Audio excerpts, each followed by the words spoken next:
साईडला एक spare ambulance पाहिजे.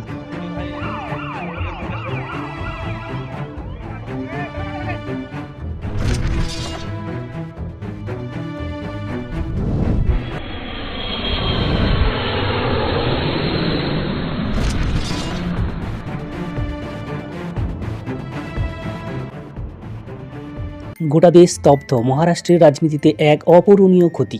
আজ সকালে বারামতির আকাশে ঘটে গেল এক ভয়ঙ্কর বিমান বিপর্যয়। আর সেই দুর্ঘটনায় প্রাণ হারালেন মহারাষ্ট্রের উপমুখ্যমন্ত্রী অজিত পাওয়ার। নিজের গড় বারামতিতেই কি শেষ নিঃশ্বাস ত্যাগ করলেন অজিত দাদা? কী ঘটেছিল সেই অভিশপ্ত বিমানে? চলুন জেনে নিই এই মুহূর্তের সবথেকে বড় এবং শোকের সংবাদ। আজ বুধবার সকালের ঘটনা। মুম্বাই থেকে বারামতিতে দলীয় কর্মসূচিতে যোগ দিতে যাচ্ছিলেন অজিত পাওয়ার, কিন্তু রানওয়েতে নামার ঠিক কয়েক মিনিট আগেই ঘটে যায় সেই ভয়াবহ দুর্ঘটনা। যান্ত্রিক ত্রুটির জেরে নিয়ন্ত্রণ হারিয়ে বারামতি বিমানবন্দরের কাছেই আছড়ে পড়ে লেয়ার জেট 45 বিমানটি।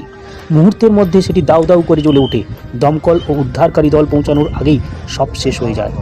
5 জন যাত্রী সহ অজিত পাওয়ারের মৃত্যুর খবর নিশ্চিত করেছে প্রশাসন।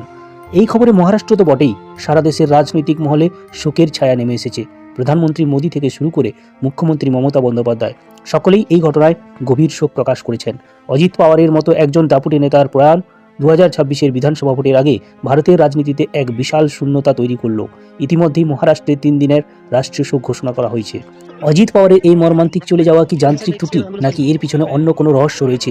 আপনার কি মনে হয়? কমেন্টে আপনার শ্রদ্ধা জানান। মহারাষ্ট্রের এই শোকাতুর খবরের পরবর্তী সব আপডেট পেতে আমাদের চ্যানেলটি এক্ষুনি সাবস্ক্রাইব করে রাখুন। ওনার বিদেহী আত্মার শান্তি কামনা করি। ধন্যবাদ।